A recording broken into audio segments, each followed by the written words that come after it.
quiet. Go on and get crunk. Head back to Longview, Kelly popping trunk. I ain't even tripping. Riding and I'm sipping. Let me come through 4-4, steady tipping. On that new lap. Watch the trunk crack. Let me sit sideways, CB running back. Maybe AP, maybe AD.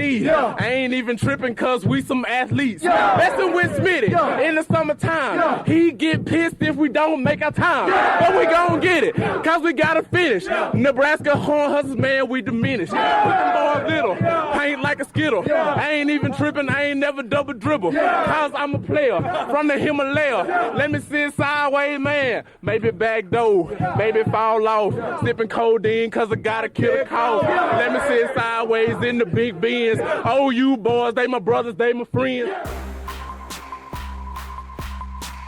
All right, welcome to Fullback U, and just another gonna be another great episode. Excited about this one, and usually my producer's behind the scenes, but today my boy Brad Reed is gonna be with me. He's gonna be like the fan, give you the fan side of it. So excited to bring him in. Brad, how you feeling? Man, I'm good. I'm excited. Happy belated birthday, bro. Thank you. I appreciate it. Good one with the fam? Yeah, really good. We went deal. to Eureka Springs, stayed in a haunted hotel.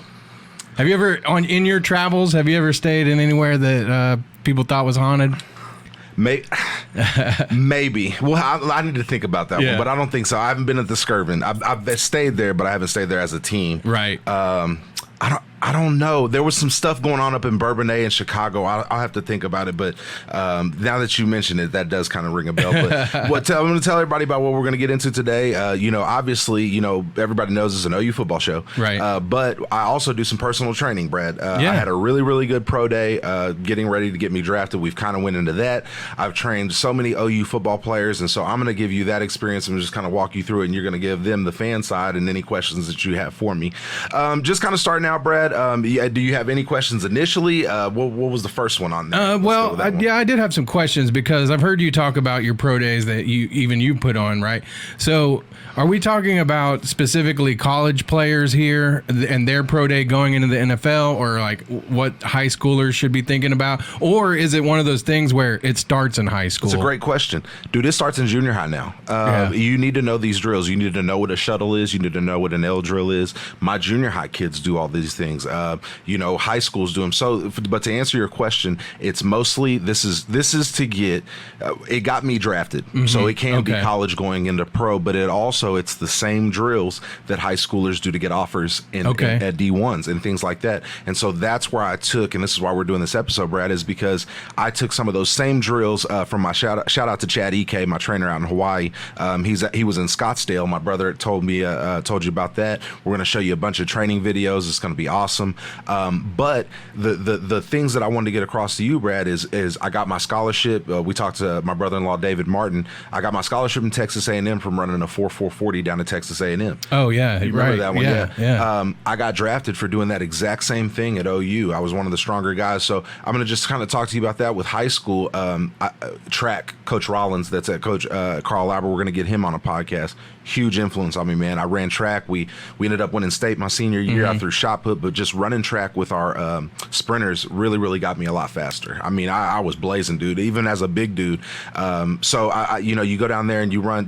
My advice for the parents is that's what they're looking for, Brad. They're looking for bigger, faster, stronger. They're looking for guys that, for me, my junior year was huge, and Texas A&M identified a position for me. They thought I was a big fullback, a big running back. For them, they had a guy, Jamar Toombs, that they wanted me to be like. OU thought I was too short at that time. OSU didn't know what they wanted me to play.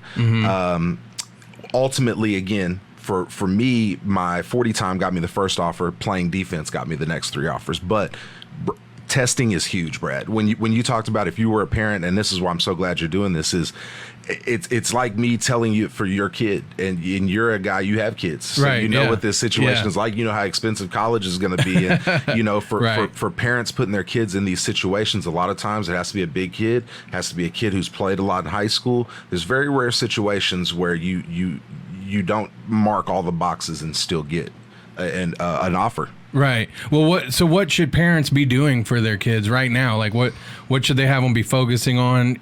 Eating, training, all that.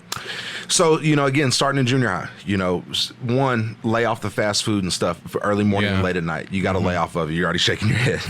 So you got to train different. You want to be different. You got to eat different. You got to train different. I mentioned that speed work. Most people, their second sport, if you make it to D1 football, your second sport is track. Right. It's these big dudes that are running track still because they can identify speed. I see you're big. I can't see how fast you are next to people. And that's what they need to see a lot of times. So the second one's track. And you know, it's a weird deal, and you're going to probably understand it, but you may not. But you got to be selfish but humble. Right. You got to be selfish for yourself, but you got to be humble towards your teammates and everything like that. And that's what I tell a lot of my kids, and bless a lot of them. Most of them have been very, very humble recruits, and I think that comes back full circle for Karma. Well, you know, I think everything when you're trying to be successful is all about preparation. Absolutely. So I was kind of wanting to know, you know, what were a few things that you didn't know going in that you weren't able to prepare for that you wish you knew afterwards? I didn't know that my drill work was going to be so important. At OU, the scouts look at your times for that, and that's how they judge you. And so while I was so big on pro day, I didn't get him. You're going to love this story, but I didn't leave. When we were losing to USC, we were getting our ass kicked. Lofa Tutupu, who was a junior for USC, asked me during the game, at the end of the game, he goes, "Are you going to leave early?" Right. Well, to me, Brad, that means you're a damn good player. Yeah. I'm thinking for him, he thinks that I'm going to leave for the draft. Well, I hadn't even thought about it.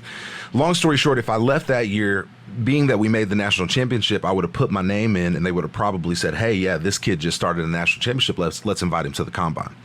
My senior year didn't go as well. We lost 4 games at OU. I ended up making all Big 12 because Bob lobbied for a all Big 12 fullback position. I was the first one to make it. But what happened was my stats weren't as good. I had a bunch of receiving yards. Colorado used their fullback as a tailback and goal line, and he had like a bunch of touchdowns. And so the combine invited him over me. Right. So my senior year, I didn't get to meet all those scouts and go do all those things, and that's why I'm so passionate about Pro Day. So I went out to Chad Ike for 3 months, trained. I got to show everybody. We'll bring up the picture. I get it down to 9% body fat. I'm looking like a damn Greek god. I blazed this fast 40 again. No fast food, right? No fast food, none. Yeah. For 3 months. I cheated a little. We'll talk about that. Yeah. But, 3 months, go out there, again, 9% body fat, 238 pounds, just kill Pro Day. Broad jump, 10 foot, vertical 36, 40, they got me between 4.48 and 4.54. L drilled, the fastest L drill time. Caught routes fast, ran a 4.20 shuttle. So I had all the numbers, and then I ended up getting drafted off that. But what you asked me, what I didn't know, Brad, I had no idea that performance in a week's time, I hadn't heard from any NFL team. Right. In a week's time, I heard from like 26 NFL teams and had 4 visits set up to Atlanta, Minnesota, Chicago, and Cincinnati. One thing I noticed too, because like I said, you've done the out in Choctaw, you had the facility there, and you're trying to get people prepared, and they all have said, you know, they were amazed at how easy to work with that you were. You know, you were preparing them for all this stuff. Who did you have like that to help you? So Chad Ike. So Schmitty got us right, and then I mentioned Chad, but and then I'm glad that's a perfect segue in the next thing. But you know, I worked at a gym in Norman. Shout out to my boy Mark Floyd, Downtown Fitness Norman. I started getting some Carl Albert kids coming down to Norman. They inspired me to move back to Choctaw. When I was working with the athletes, I realized I had a calling, Brad, to how to teach them. Right. And with having my own gym, I had the time, I had the place, indoor, outdoor, it didn't matter. It's relationships, it's trust. I think the other thing is when I did move out there, I can't tell people how.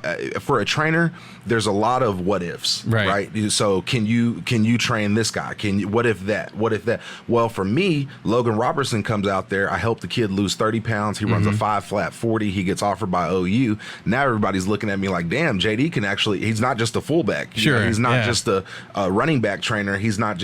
So I think that just kind of got the ball rolling. And I want to tell you a story about Pro Day. My buddy Kerry Murdoch, who works, you know Kerry, but we had a.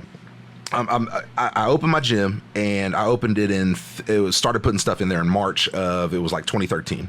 And so putting stuff in there in March, I get just a little bit of rubber in there, and I've as far as like flooring and stuff like that. Well, I wanted to help some high school kids out. So I invite a bunch of high school kids up, local kids, and I invited Murdoch just to come up. I got him some little gear. So long story short, my very first pro day, I'm just expecting kids from Carl Albert, Choctaw, just the kids I've been training. Sure.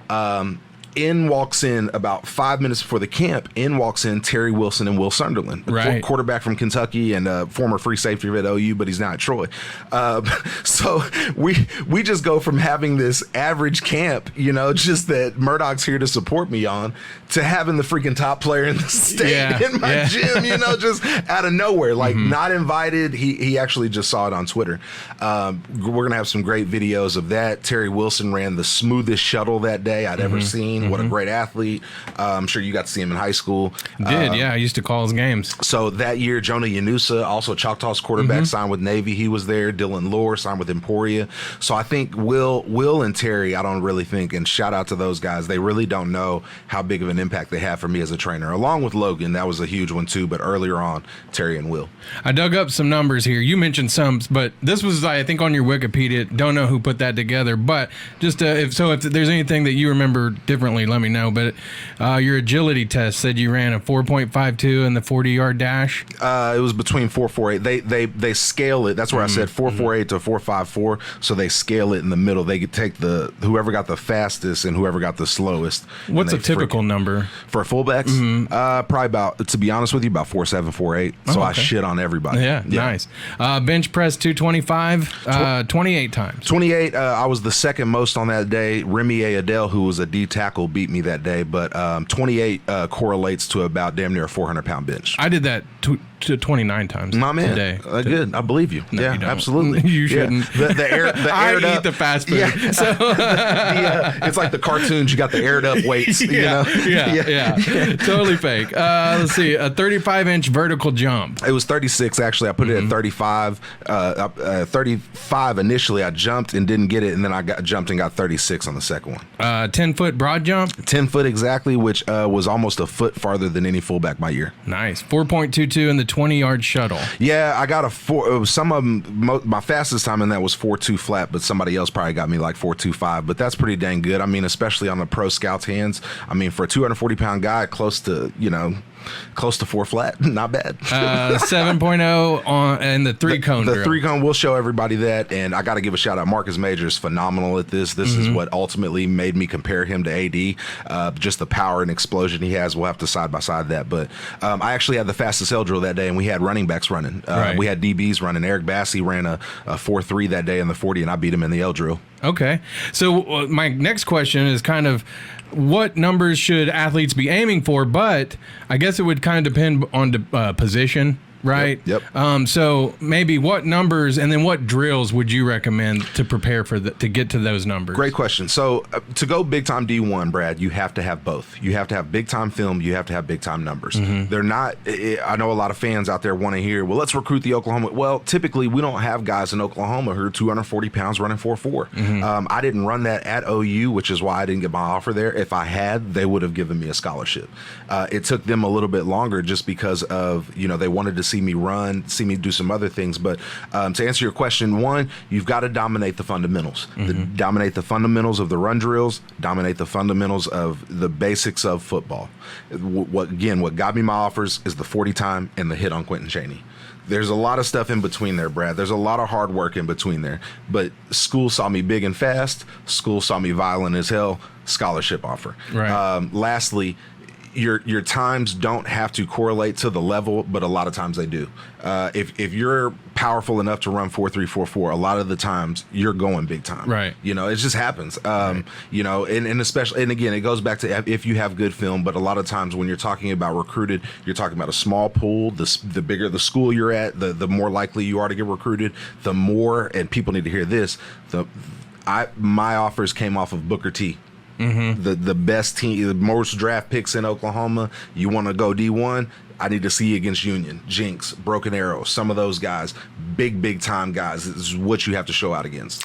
So, who were some of the guys that at the OU Pro Day that were when you did your thing? Who were some other guys that stood out that day in your memory? Eric Bassey had a really good day. Like I said, he ran 4.4. Kewan was sick that day. He really didn't have that great of a day. Remy Ayadel had a really good day. Bubba Moses had an okay day. So there was, the other thing was we had guys, Chris Chester. I don't think Dusty worked out. I don't think Clint worked out really.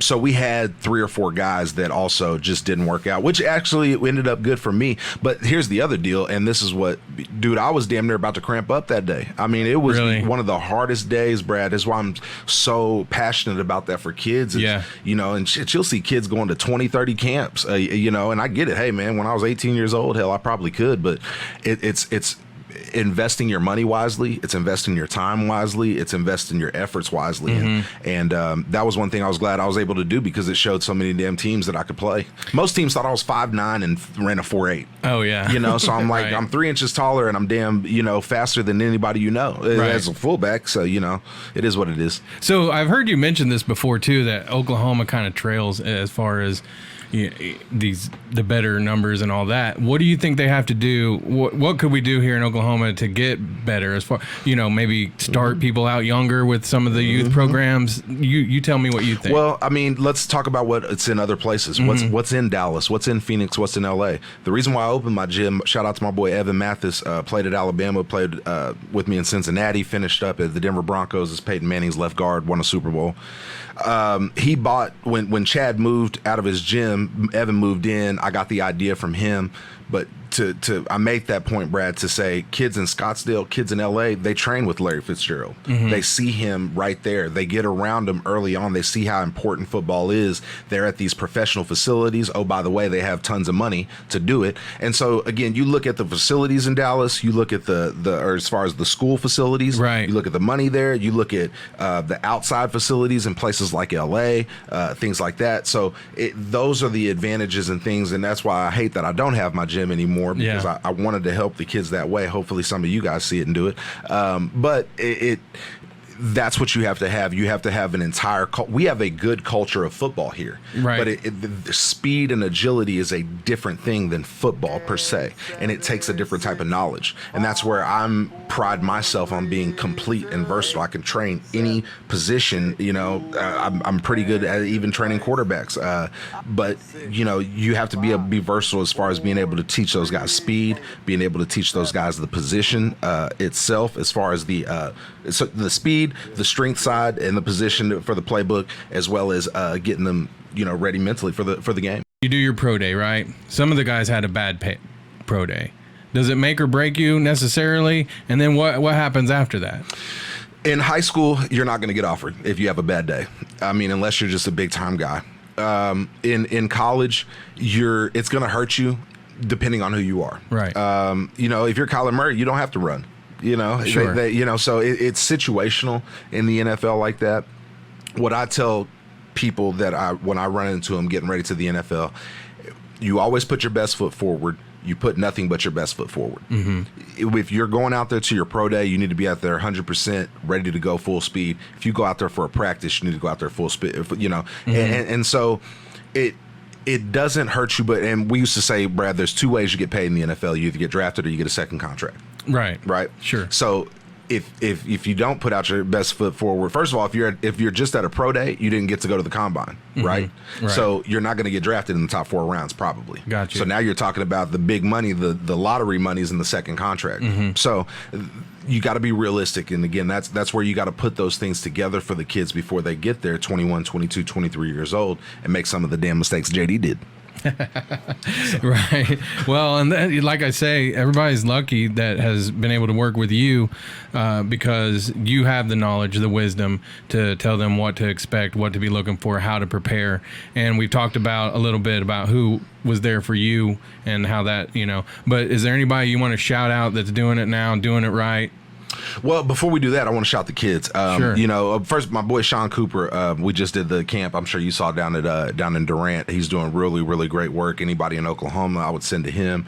But mostly, Brad, it's about the kids. And there wasn't anything that I was doing that a kid couldn't go grab his high school coach and do the same shit at his high school. Yeah. There wasn't. My field is no bigger. My field was 25 yards by like 15 yards. You know, I had an outdoor one too, but I didn't have a huge place. It was the trust, and it was the kids committed to the work. Right. It was committed to the drills and well, how maybe I taught. Maybe a little bit of more individual attention too, because I mean, of course, football teams, there's a lot of kids, and there's a lot of different things you're juggling. You're a coach, doubt. you know. Absolutely. Well, but did that individual attention also, does that play into it a little bit? It does, but I think what matters most, Brad, is that I showed that I was an expert with Logan, and I'll go into, after I have pro day and I have signing day. Right. Pro day, we talked about Will and those guys coming in July. I get them, we run through a few drills. We'll talk about, we do a 10-yard start, a 5-10-5. 10-yard start gets them ready for the 40.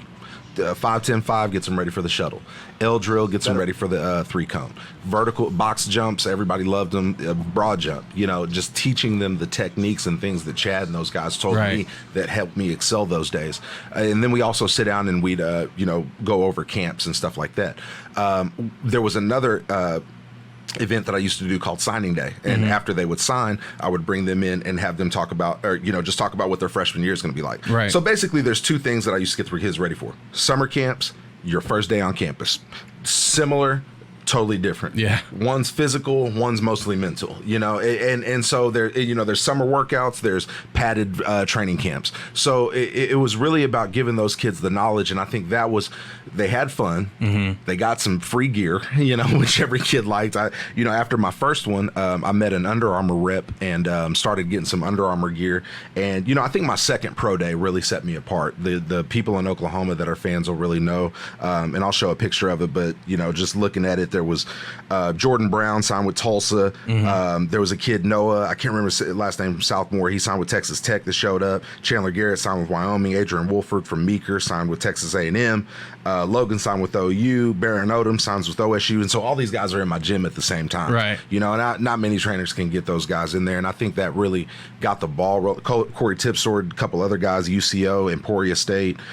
So just was able to touch a lot, help a lot of guys in a lot of different positions. And I think that's what, again, set me apart was people knew, okay, I'm going to learn something from this dude. Right. I'm going to get better today, and it's going to be fun. It's not going to be hard. I'm not going to get hurt. He's not going to have me out here passing out. And then lastly, let's be real, kids like media, kids like exposure, kids like gear. Yeah. So you give them a few of those things. We also used to, we'd have a little cookout and they could buy food as well, so we followed NCAA rules on that. So it was just a really cool deal, man. And again, sitting them down, there were so many parts of those days, Brad, where I could see their eyes opening like, damn, I really didn't know when I go down to A&M, Wolford, they need to know what their ACT scores are going to be like. Right. What remedial classes are going to be like if they don't make an 18. What their workouts are going to consist of, how early they need to be there, what their bursar account is, things that you may know, you may not know. I don't know. Yeah. So there you go. Yeah, I have no idea how much of it goes into it. A bursar account's basically like where they tax you. So if you get a parking ticket or something like that, or, Shell, you got to buy a new jock strap. Sometimes they'll charge you on your bursar. Yeah. So but kids don't know that. Really? And so they'll send home you'll just get a bill in the mail. Yeah, right. From my $3,900. What the hell's JD been doing? Right. 1,000 worth of parking tickets, 1,000 worth of gear. Been fucking around. Sorry, Dad. They don't know that was JD Runnels' car. Come on. Doesn't matter. They'll tell you quick. You parking. Yeah. Y'all are great people. And I get it. You got a job to do, but god damn. Yeah. No joke. That's funny. But no, I see your point because, it's a lot about trust then. It's with the player and the parents because they're bringing their kid to you for that best they're shot. Paying you. Yeah. I feel you because let's just say Chris Baker. We both know him at the Sports Animal. He's great. But he might critique me on a podcast or on-air thing, and I'll be like, okay, I believe this guy, because he's had success. But somebody that I don't know that's critiquing me, I'll be like, I'm not listening to this guy. Yeah. But you've proven yourself. No, you're right. And so I think that was the thing with that, along with getting the top players, and it's nothing. Every parent's competitive, and you want to get. For me, it was getting them outside of school, which a lot of kids don't have much time.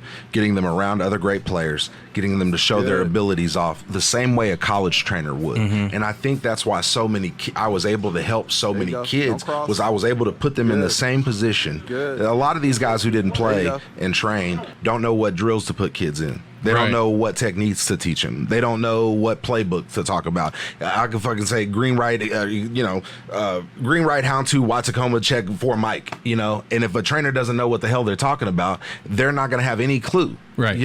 For a lot of those kids, and especially quarterbacks, they're going to want to know that terminology. And when they see that I know that, they're like, oh, yeah, JD's real deal. Because Right. quarterbacks study a shitload. Yeah, of course. They know the Yeah. whole damn, So when I start talking like that, again, there's very few people that can talk that talk, walk the walk with the workouts, be a variety of those. And again, I think what started happening from that, my third pro day, Big Bray Walker.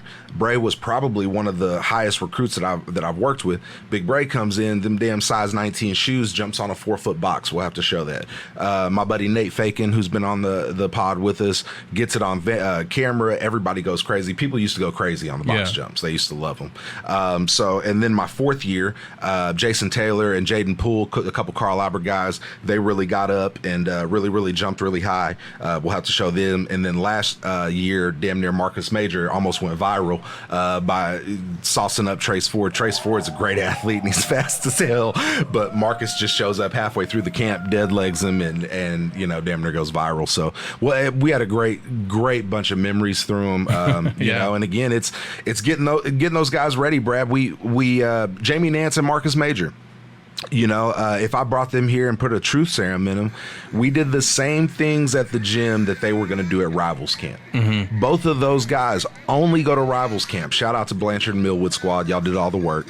But it's, again, Brad, it's putting them through. They've got 80 kids there. Mm-hmm. They've got 70, so many kids. You bring them to me, now I've got just 3-4. So you talk about that individual attention. I was able to give that to Jamie, Marcus. We got to put those highlights up. Untouchable that day. There was Theo Weiss, Trajan Bridges, 2 5-stars, and then to me, right underneath them was Jamie Nance and Marcus Major. Great players. And then, again, we did every drill. I hope we can do a side-by-side of just what we did, and then the runs that Marcus went viral, making a kid miss, and Jamie did pretty much the same thing on one of their first runs, and it was just an awesome day.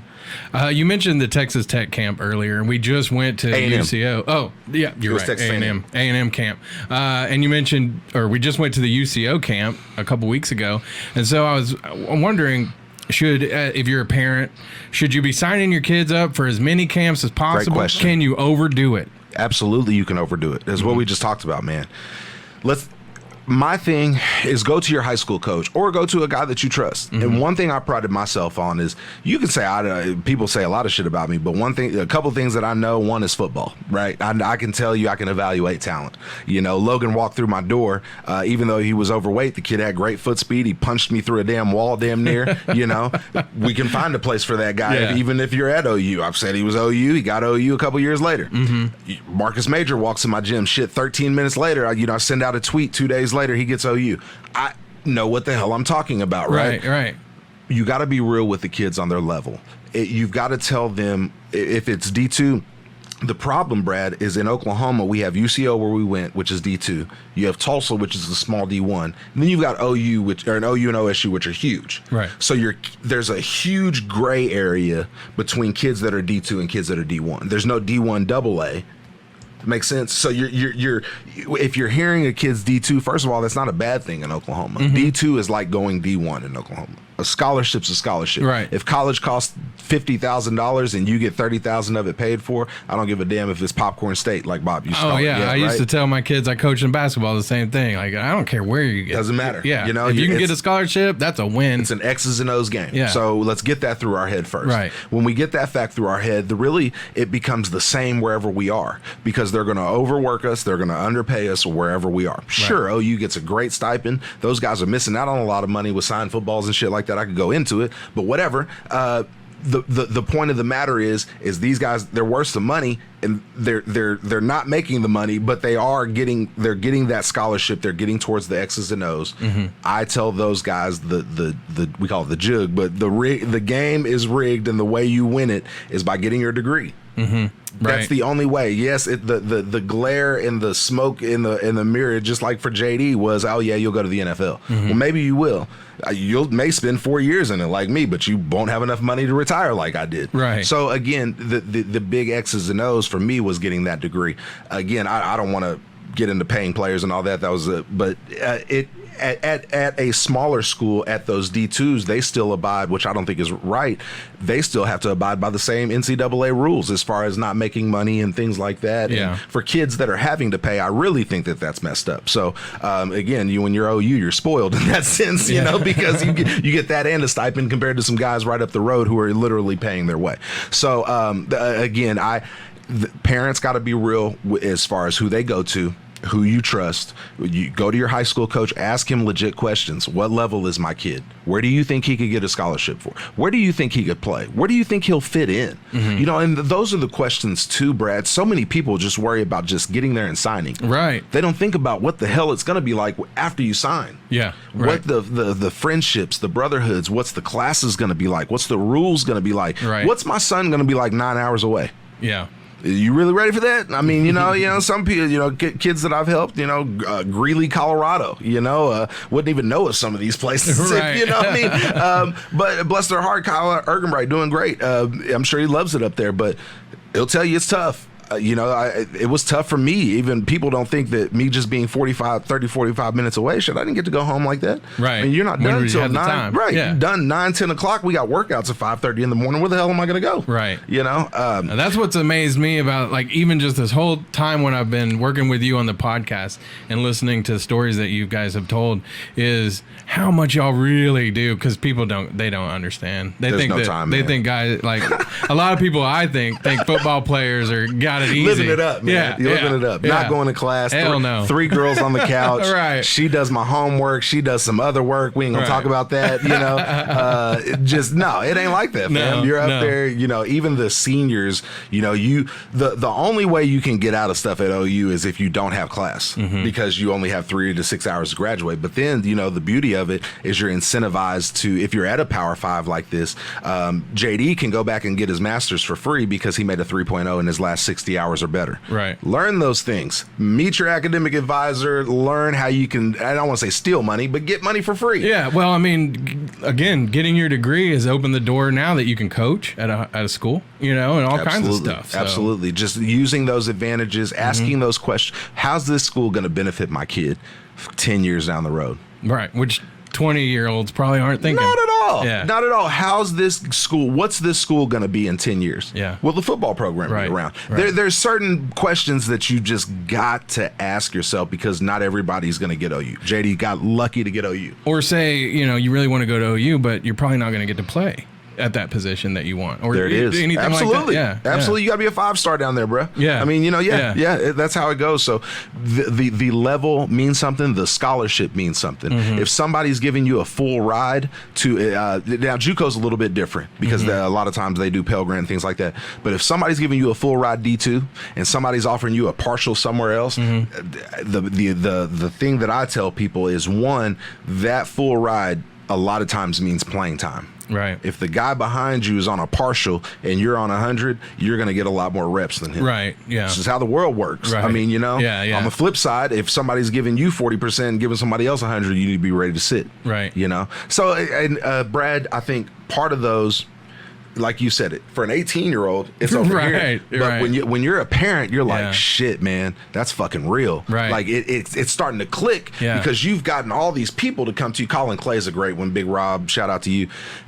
Colin's very informative and he listens and he can grasp it, but you can tell his dad you can tell his dad wants him to grasp it just a little bit more, and he's like, tell him again, tell him again. Right. I like when he says that, tell him again, make sure he hears it again, so you hear that from a lot of parents, and it's that should make sense. Right. But yeah, my kids got scholarships everywhere, but what's the difference in these scholarships? Can Sure. they pay me more? Well, there's one thing that people don't know, Brad: cost of living. Right. You probably heard that term. USC is going to make more than OU. It costs more to live there. So when Right. you move off Sure. campus, if I'm getting, $1,500 at OU, you're probably getting $5,000 at USC. Really? Okay. Wow. Yeah, I didn't even think about that. Yeah, that's amazing. So people might want to think about it on that pay players deal. We could kind of even that deal out. Yeah. So, recruiting advantage. But anyway. Right. Anyway. Hey, this is a little bit off the topic, but you mentioned the gear and stuff. Did you see the Jordan cleats that Lincoln Riley posted the other day? They look like the first Jordans. I'm hating. You are? Yeah, I'm mad because we didn't get them. Oh, okay. Yeah, okay. absolutely. I was like, I'm hating. what? I'm hating. I love it. Yeah, absolutely. So I was thinking maybe we could get a couple pairs for us, like when we're down on the sideline getting video. I'll see what I can do. Yeah, Did you see Manning, Coach Manning, the corners coach? He took it was Christmas in July, and he was, you get a shirt, you get a shirt. Man. He was team. We'll have to post that one for everybody. Nice. But he was hoodie gang. Hoodie gang. He's got 7 hoodies under there and shoes. So but it's awesome. That does make a difference. Like people wanting to go to. I mean, OU obviously has a tradition that's probably a Jordan symbol isn't going to add. That means be something. greader than. But that means something. Yeah. Everything when you're a parent, and this is what you should do, Brad. If you brought me your kid and you said, okay, he's got scholarships to there, I'll say, okay, how much is OU paying him? How much is this going to cost? How much is this going to, you need to do that math on those things because there is some advantage to you going to these certain places, taking 5 free visits, taking and getting your kid out there and understanding, lastly, that coaches move. Right. You don't know what's going to happen in this future deal. Right. And now scholarships are guaranteed for Power 5 guys. So parents need to understand that. They need to understand what a medical red shirt means. We went through that with Logan. There's just things that you need to understand, and I tell my parents to write down the pros and cons. Yeah. Write down what you think are the pros, write down what you think are the cons. Sometimes you can see it better, right? If you can see that OU, let's use Texas. I don't like them, but whatever. If Texas is paying you more, if they're showing that they're paying athletes after they graduate more, if they're, compared to a Baylor or something like that, they're winning more, they're sending more guys. You need to see all those things for yourself as a parent before you send your kid off to there. Right. I have to tell people that you've got to take, a lot of times our top quarterbacks are not in Oklahoma. Right. Let's not take Kyler Murray's example for recruiting as what it's going to, our kid's not going to be Kyler. Let's put our kid in positions of people who have been in Oklahoma, who have played our position. What are those numbers that they did? Right. What are the schools that recruited them? What schools liked them for what reason? Who offered them? What camp did they go to?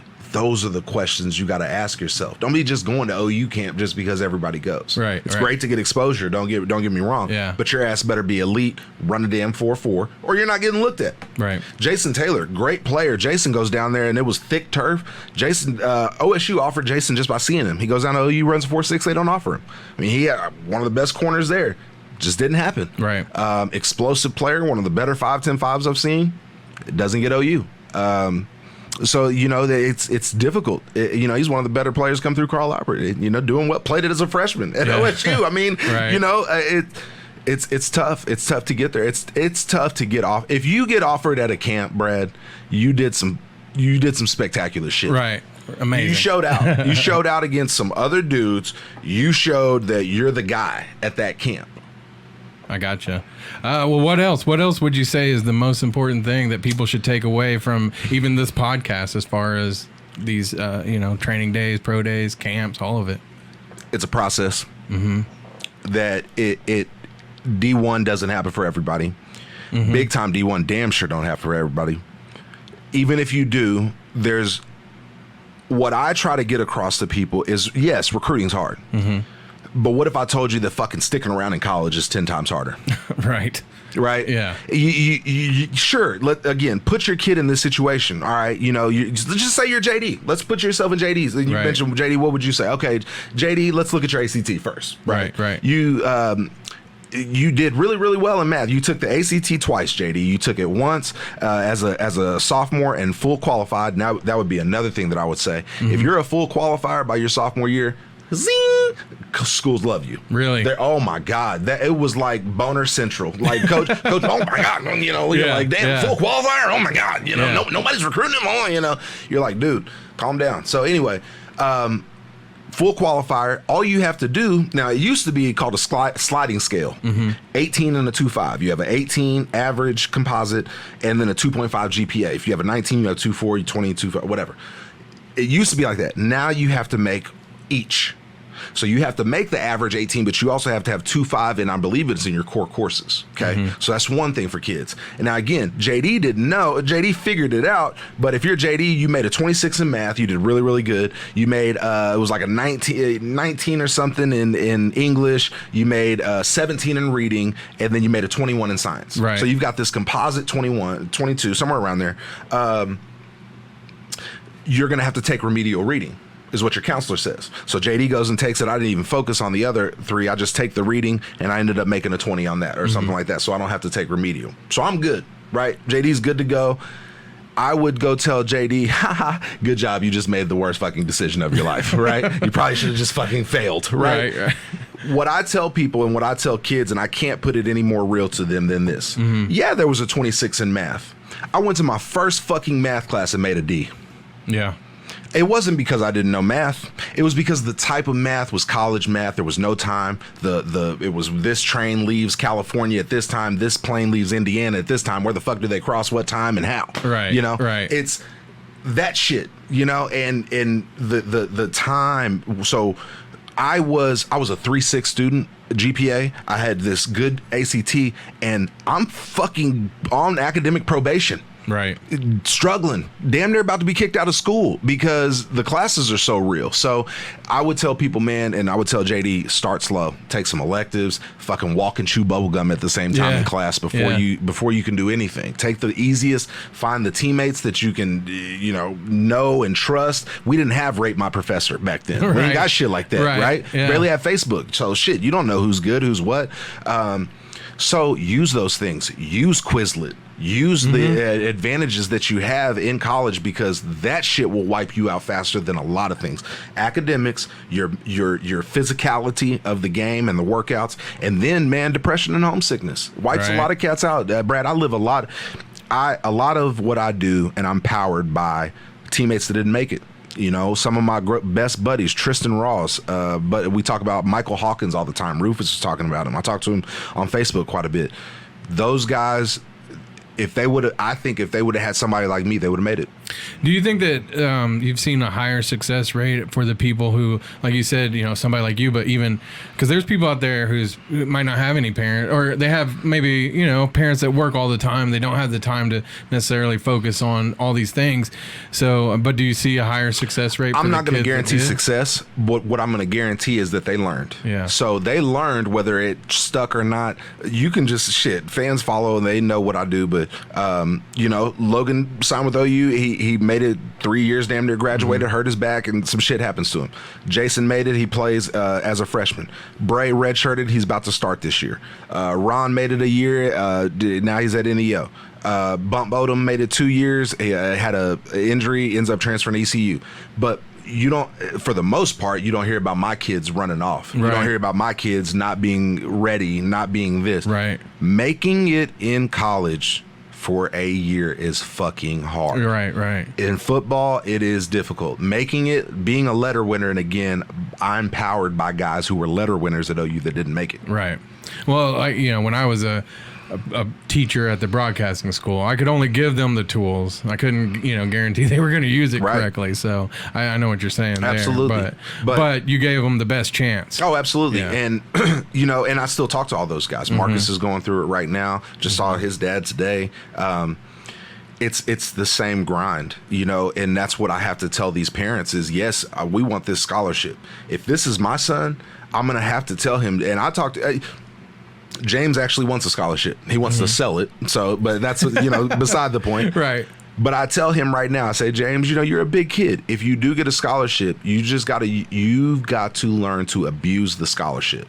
Don't let it abuse you, because there's too many people that got abused through it. They're going to put you, and I don't think he gets it as a 10-year-old, but he going to hear me now. Yeah. Because by the time he's 19 and making me those phones, hey, you telling me to run up the stadium 50 times and da-da-da-da. Right. Same shit I had to do, right? Yeah. I told you when your ass was 10 years old riding next to me. So those are the conversations that you have to have with your kid. And again, the failure rate is real. Right. The failure rate is real. And there's not many people that make it, and then there's not many people to college, and then there's not many people that make it through college.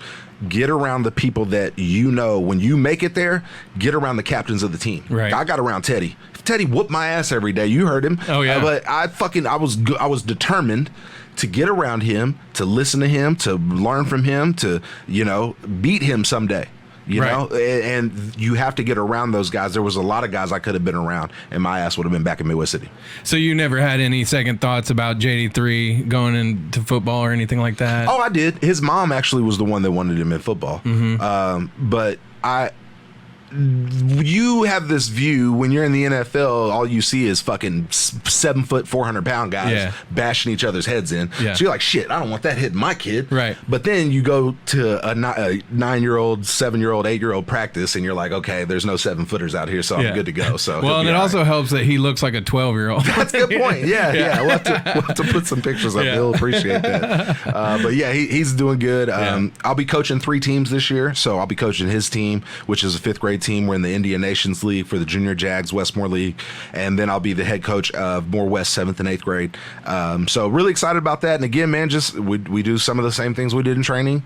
Some of the same things we did in my gym, some of the same lessons. Just excited to take those things over. And I hope a lot of recruits watch this, Brad. When you ask what people get out of this, JD was a recruit as well as taking things from a bunch of different people. We're gonna have to do a podcast with some of my brother's friends that he talked about molded me and tackle the man with a football in the front yard. Yeah, they were all D1 athletes though, so they would come back and tell me like D1's fucking hard, man. This lifting's hard and blah blah blah blah blah. So I kind of had a glimpse of it, but it changes. The workout changes. Everything up tempo. Everything. It gets more and more. So well, and that's a kind of a quick question I want to ask you. Like, what is from what you did back in your day to now? Is there a big difference? Oh God, yeah. Well, for ours was more militant, and it was just fucking crazy, 1,000 miles per hour. Now it's just more controlled. It's still hard, and it's not as long. So for us, we would work out. We weren't supposed to, but we 2 hours, right? So we might have not worked out for 2 hours. But anyway, now if it's a 2-hour workout, sometimes they just work out 75 minutes. And it's as fast as they can go, as much as they can get done. And so it's similar trainings, but there's also, Teddy talked about the compliance deal. Your workouts are filmed. They've got the timer going, so those things are different. But Wiley still does a great job, man. He really does. So the kids look great. You can just look at Kenneth Murray, C.D. Lamb. Some of these dudes' arms are, just really, really yoked. So he knows what he's doing. And then you got to go around, Brad, and see some of the damn equipment that they've got in there. I mean, how could you not be strong? You got 3 weight rooms. You got, a shower recovery or a pool recovery room that looks like a Vegas nightclub. So, all the Jumpman gear in the world, you're going to be doing all right. You get to Norman. Yeah. Well, and I hope people get the recruits and all those people get to see this podcast too, because like I was mentioning, there might be the people out there who don't have the parents, who didn't have a mentor, or, hopefully their coaches are guiding them. But, some people like that. And now they get a little bit of your expertise through this podcast. Well, I think a lot of it too is, some coaches just haven't been. There's great high school coaches that haven't been to college. I'm looking through my phone. There's others that have been that. Darwin Franklin, I'll just go ahead and he's a great friend of mine, Millwood coach. Came by my gym. I was talking to all those guys about college and everything, and coaches appreciate somebody else who helps them with their job outside of school. Somebody who's a good voice, who says, dude, I'm no fucking different than Millwood's high school coach. I'm no different. We do no different drills. The only thing's different is I'm just 15 miles down 23rd. Okay? That's it. He's a great coach. He's all this and that. If you took advantage of him the same way you took advantage of me, it'd be the same results. The difference is he has 100 kids to train. I only have 10. And so he came by my gym. I was just really, really inspired by just how many relationships I could make with local coaches. And by doing things the right way, it brought me people that showed and gave me the backbone and that showed the power of my voice.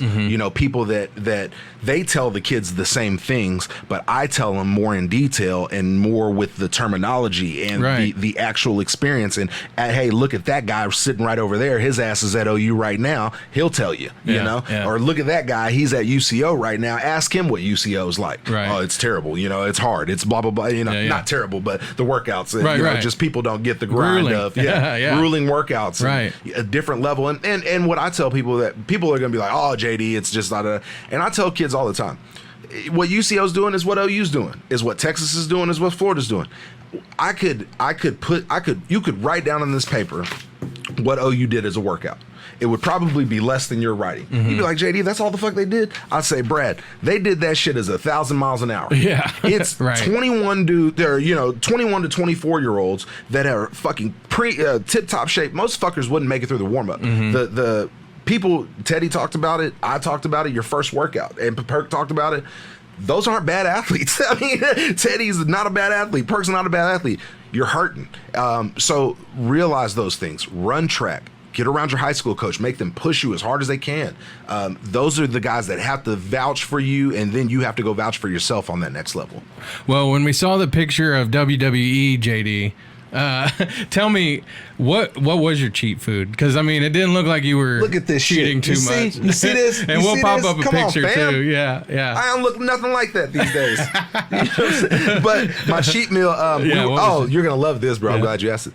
I was in Arizona, fucking In-N-Out. Oh yeah. Yes, bro. In-N-Out. I'm sick and tired of people putting down In-N-Out. I love it. I love In-N-Out. I liked him in In-N-Out. There was that. Golly, man. I mean, by that time, see, the problem is they get you out there and they deliver your meals. So your meals are at your door in the morning. So you can't cheat, because if you eat something different, they and my trainer Chad would come over to our house, look through our trash can. So we have Wendy's in there. It's, whatever. But they deliver your meal, so we'd heat up breakfast, and breakfast would be eggs. It would just be straight protein. And then we'd go do our timing drills, or start out, warm up, things like that. And then 10-yard starts or 40 times, and shuttle drills or vertical jumps. We do all that, and then we'd eat lunch. Right. And lunch would be literally like turkey slices and broccoli. Right. And then you'd go lift, and you do, your conditioning or whatnot. And then you'd eat dinner. And dinner would literally be like a pork chop and some, what would it be, like another vegetable, And you're like, by nighttime, like by 9 o'clock, bro, you're just going through your mind of just like every sweet food, every fast food. You're like, dog, what is open right now? Yeah. Where do we need to go? I'm starving. And at that time, your metabolism's burning like that. So I'm glad we thought of that. I would highly recommend Herbalife for people. I had the nutrition club there. The thing for your athletes is you don't want them to test positive on a steroid test. Sure. And then you want them to get something out of their product. So I don't want my kid's been drinking those shakes forever. I believe in them. We can talk to them more about that, put them in the comment links and things like that. But you want to start getting your kid to supplement what they're missing. And for me, my kid, he loves, as soon as it's nighttime, he's running up to the snack drawer. I can hear him in there shuffling through them. Right. So at nighttime, I try to make him a shake instead of getting the candy or something like that. Maybe just navigate the candy throughout the day. Yeah. Get your kids on that. The earlier and earlier, the biggest regret that I have is I didn't take that more seriously earlier.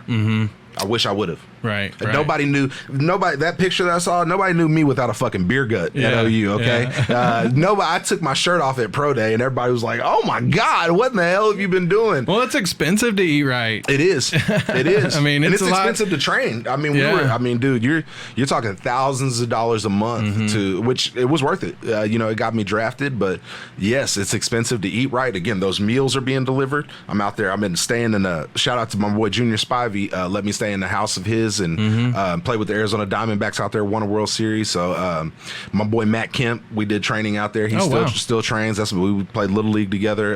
Little League actually hit a home run before him. No big deal. Yeah. He probably inspired some shit. Whatever. Right. But now shout out to Matt. Actually hit a homer over the Green Monster. What was that, last World Series, 2 World Series ago? Yeah. So real proud of him. But yeah, it was a great. I mentioned Evan Mathis, but also trained with D'Amico Ryans and Charlie Pepper, 2 Alabama players. Great friends of mine. Other great friends that that training period is so stressful. Because everybody's trying to get drafted. Right. So is it competitive while you're training? It is. But does that fuel you? But most times it's a different position. Okay. So you're not. It's if me and you are linebackers, then yeah. yeah, I want to fucking beat you and everything, you know. But I'm a fullback, you're a linebacker. A team's looking for you. They may be looking for me too, so we may be teammates. Right. So it's competitive, but it's friendly. And then I'm glad you said that. Would also recommend when people are looking for trainers coming out of college, look for the competition that they're going to have. Look at the people that they have. Man, I had dudes from Alabama, USC, Oregon State pushing me, compared to some guys who just go train in a damn backyard or something like that. I mean, you get your money's worth at some of these places. Some of these places, $100,000 for 2 months of training. I'm sure Kyler and Baker paying that type of money, but those trainers are also getting their asses ready. Right. They know they're filming their workouts. They're taking care of their food. They're putting them through interviews. They're putting them through the shake bars and putting them through all the, they've got that shit down to a science. Right. No doubt about it. What was the one that you hated the most though? Like, just so terrible. we were in Arizona. It was 110 degrees, and I've got some of these on video. But he used to have a flat AstroTurf, and we'd have to push a plate about 60 yards on that flat AstroTurf and then push it down. We had a warrior workout, which was you would do 10 different stations. It was a minute per station, and you would go for 30 minutes straight. So you had to do 3 stations each one. We had a 300 workout where you would have to do like 60 weighted pull-ups, 60 weighted, just all kinds of stuff. Overhead, there was these... we had a sandbag. EK is real creative. You'd have to hold a sandbag over your head and do like a Turkish get up and stand up over them. I've got some videos of me throwing up, rapidly vomiting, like projectile type shit. So yeah, you do it all, man. You do it all, and that's the thing that I liked about it too. Is it's a fun workout. You know, it's not like the college where it's organized chaos and shit like that. It's more of a fun workout. So we need more places like that, though, man. That was why I really enjoyed having my place, is because we got to bring kids out of school and bring them out of that. But there's so much red tape though nowadays, right? There is that, and I can't work. I want to be a college trainer eventually, and by doing that, there's new rules where it would be best if I don't work with recruits. Right. So if it's called individual associated with a prospect, we'll post it up there. But basically, schools treat former players as boosters. The NCAA does. Yeah. And so any kid that I work with as a booster or trainer, especially now with everything that's going on with the NCAA and some of the indictments and shit like that, it's just best that I just do this. So that's why we're doing it for the recruits, man. I know a lot of guys out there. Shout out to my buddy Kenyatta Wright. He played at OSU. He's got 2 kids that are getting recruited, and there's just relationships that I have still through Twitter for the kids that you want to help them. Yeah. And that was kind of why I did this, is because those kids deserve a chance to get to, even though they didn't get a chance to work with JD, they get a chance to meet, see how I train. We're going to go through all the drills the exact same way I used to do them, the exact same lessons, and just get them right. You got to get them right. Yeah. And then we saw that your guys from Carl Albert got a scholarship to UCO. Is that, when you see that, like, does your heart just grow 3 times? It does. Yeah, absolutely. You're proud to be a Titan, that whole deal. But I was mostly proud. I knew that they had liked J-Mo. Me and Holland are real cool. So I knew J-Mo was going to the camp, but I also knew that they didn't like Javion. And I love Javion's game, because what happens at Carl Albert in my opinion, what a lot of kids go. Mosley plays linebacker at Carl Albert. He was playing safety at UCO, I believe. Traylor plays safety at Carl Albert. He was playing corner so a lot of times you play different positions for our team than you're going to play in college. That happened with me, and it sucks for your recruiting, but you win state every year. There's a giveaway, give and take. Shout out to y'all. But no, I was really happy to see Javion, and I think I'm going to make you a prediction right here. Okay. You ready for this? Yep, I'm going to write it down. Traylor's going to go Power 5. He's going to get a Power 5 scholarship somewhere. Nice. That's my guess. Okay. He's going to get a Power 5 scholarship somewhere. The kid is 6'1", close to 6'2". He moves his hips too well. He's physical. Right. You can't find corners that tall and long. You can't find kids that can bend at the waist like that and turn their hips and things like that. My prediction is his ass is going to find a Power 5 school. If not, I'm going to say Power 5. If it's not Power 5, it'll just be a small D1. But I think throughout the year, Somebody's going to see some of those tapes that you got. But dude, I think some of your tapes helped him get that scholarship. Man, that would be amazing. How about that? Yeah. You might get a shout out or something like that. You know what I'm saying? That'd be awesome. Yeah. He makes this. I love shooting. I did that, with Dell City, and we would do home games. I would be up in the booth, but on away games, I'd go down there and I'd shoot film, and I love doing that. That's so much fun. It is. It's intense, man. Yeah. And those camps are so fun. Yeah. So the kids really appreciate it too. They love seeing their faces on Twitter. So I would too, though. Awesome. I would. We were making a big stink about the recruiting videos today. If Tripp, my son, if he ever has a chance to commit, we're gonna have my buddy Nate Fakin do the video. Nice. You know what I'm saying? Yeah. People don't know what professional journalism is like until they see what JD3 commits. Right. We're about to show them. Blessed to commit to Fullback U. I already know where he wants to go. There we go, Raiders. If he does that shit, I swear, I don't even know, man. I don't even know. You'd probably have to have like a week of being mad, and then after that, you'd be like, all right, well, at least going to Lubbock. Yeah. Golly. Would you actually go to those games? Absolutely. If I go to Mars for my son, but I mean, and what would be funny is they probably have like they'd probably ask me to commentate or some shit like that. Can you stand underneath the tunnel and just reenact that? And nice, whatever. But no, man, I would be happy. And again, man, Power 5 is tough. Yeah, Power 5's tough.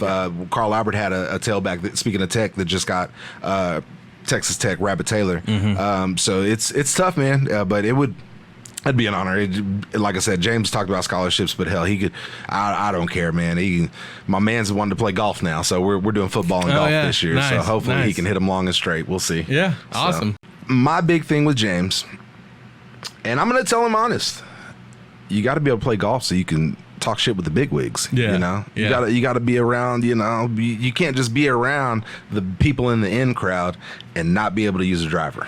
Oh my gosh, I think I'd have got a lot more professional opportunities if I had gone to all the golf tournaments. Absolutely. But and then we can still talk some more. But I wanted to bring up just a few things on the list. One of the when I talked about us talking to the kids or the recruits afterwards, just some of the things I'll bring up, and you can just tell me if you don't know any of them. But academic probation or academic suspension, what are their eligibility requirements, and college classroom etiquette. I go over all that with them. What their bursar account is, what developmental workouts are like. Their 5:30 a.m. workouts a lot of times for 3 or 4 months. They say 6 a.m. but you show up at 5:30 ready to go. Right. Summer school, you can make money off that. It's some voluntary, one of those deals. Yeah. So a lot of kids don't know what intercession is. So we go over what an intercession class is. You can make money sometimes off intercession classes, things like that. Scout teams, special teams, and redshirting. Something that a lot of recruits don't talk about, Brad, is sitting the fucking bench. Right. You haven't sat the bench since most recruits didn't sit as a freshman. Sure. Yeah. So reality is you've never sat the bench before in your life. Right. You're about to come somewhere. JD, again, you've heard the story a million times. 3 weeks into training camp, I'm sitting around there looking at practice thinking I'm never going to fucking play here. Right. 10 minutes later, I'm in practice knocking the shit out of people like, damn, I might get a chance to play here. Yeah. But that's how it happens. You never know. And so you've got to be ready. The only way that helped, the only reason it worked for me, because I've been balling out on scout team, balling out on special teams for scout team. They knew I could hit a little bit. It opened their eyes, and then they gave me a chance. It wasn't that JD was just standing there. It was I was out there working, and just got the chance. A few more film study and meetings are like a totally different beast. It's something where you've probably seen. And we need to get into this. We can write it down, but players that talk about when people haven't played, and you've seen this, Right. And what I tell people is basically football players have a fucking bachelor's degree in football. Yeah. By the time they leave, whether you're there for a year, you know a lot of shit about football. Right. You know people's tendencies beyond what they know. Right. And so I a lot of fans, and I'm sorry if I say that, I'm sure I did, and I know a lot of my teammates say it too, but that's what we mean. It's that we've experienced this shit. We know these people. We know these coaches personally. Yeah. We know what they like, what they talk about, who they blah, blah, blah, blah, blah, recruit, this, that, high school, da. You know these guys. Right. So the meetings are just a different level. We talked about Venables and Mike Stoops and those guys. You meet with them, you become a damn football scientist. Sure. You're going to know people. Study hall tutors and plagiarism. A lot of people don't know that cheating's fucking illegal in college. Right. Like, you can get in serious trouble, you know, and kids don't, you know, in certain classes, it may happen, whatever, but a lot of them it doesn't. And so, you know, you got to get them used to being study hall hours, being prudent. They can't be leaving their ID there. We've messed up too many things for them. We've left our ID there and left, and you know, they got cameras everywhere now, Brad. But well, because you know they like run your papers through algorithms and stuff to tell if you're cheating now. And there so, you go. Yep. Yeah. Tell them. But so what happens is, do you get like chances, or is it like a lot of times what I tell our kids is you get one chance. Usually, if it's an honest mistake, because what happens too is if you have like several repetitive words that are even similar. If it's a usually what I tell them is if you get a close call, you get one chance.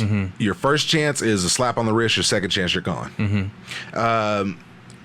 I just wouldn't chance it. I never personally did. I cheat in college? Maybe a little bit. The majority of the time, 100% of my English papers I wrote. I was good in English. I wrote tons of papers.